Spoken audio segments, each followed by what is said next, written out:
La deuxième raison pour laquelle il faut commencer par les branches, les ramifications avant d'arriver et afin d'arriver à la racine, nous dit Rav Schwartz, une partie considérable de l'objectif de la connaissance de soi, c'est de comprendre, de concevoir que chaque niveau où nous nous trouvons est une réalité palpable. C'est-à-dire qu'on parle de quelque chose de concret. Ça veut dire que c'est pas de l'abstrait, c'est pas du discours. Il ne suffit pas de savoir qu'il y a un niveau qu'on veut atteindre tel ou tel autre niveau dans le Nefesh. Vous savez, le Nefesh, il est composé des gens qui aiment savoir par curiosité, par ésotérisme, par mysticisme, ou parce que c'est des intellectuels. Non, le travail de la connaissance de soi, c'est de palper, c'est-à-dire de se dire, il y a une réalité ici dans mon Nefesh. De façon concrète, l'homme est, est, est amené, est susceptible de comprendre une réalité concrète seulement la madriga, le niveau dans lequel il se trouve. Si tu parles de quelque chose qui est au-dessus de mon niveau, donc je ne vais pas le voir, le percevoir comme étant quelque chose de réellement réel. Chaque niveau qui est au-dessus de l'homme est perçu comme une notion abstraite, voire inexistante. On parle de quelque chose qui n'est pas de mon monde, qui est à l'extérieur de moi.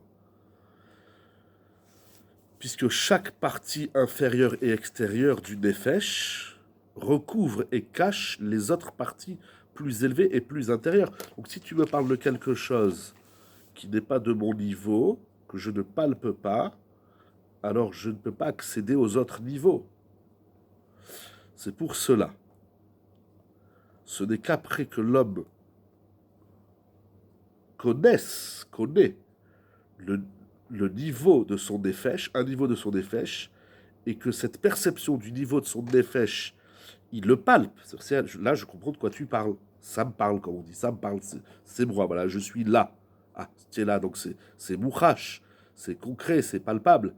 Alors, tu pourras ensuite percevoir et admettre le niveau supérieur. Mais si tu passes au niveau supérieur et que ça ne s'attrape pas de là où tu es aujourd'hui, alors ça reste abstrait, tu n'y arriveras pas. Donc c'est pour ça qu'il est important de commencer par ce qui nous parle, ce qui est réel. Sinon on parle d'un monde irréel.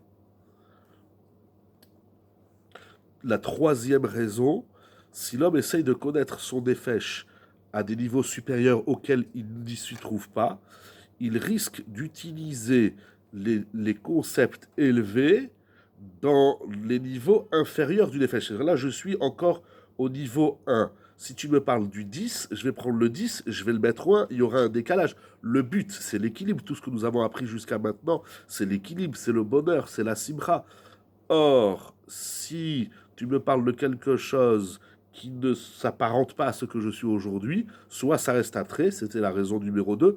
La raison numéro 3, c'est que je vais le prendre. Il y a des gens qui sont très pragmatiques. Donc ce que tu m'apprends là, je vais le prendre et je vais le réduire au niveau 1.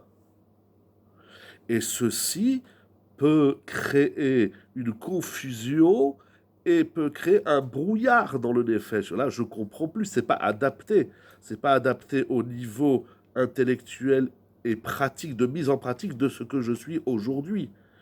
Et ça peut, ceci peut engendrer d'énormes dégâts pour l'homme, lui-même déjà pour le sujet, et pour ceux qui l'entourent. Voilà encore deux raisons pour lesquelles il faut commencer par des niveaux, par le niveau dans lequel je suis au présent, toujours dans cette inspiration du futur. Mais si je commence par ce que j'appelle le futur, avant de m'occuper du présent. Alors, où le futur, c'est un futuriste, c'est un futurisme imaginaire, donc abstrait, ou c'est un futurisme que je ramène au présent dont j'ignore le présent, ça crée des décalages énormes, des déséquilibres et de nombreux dégâts importants.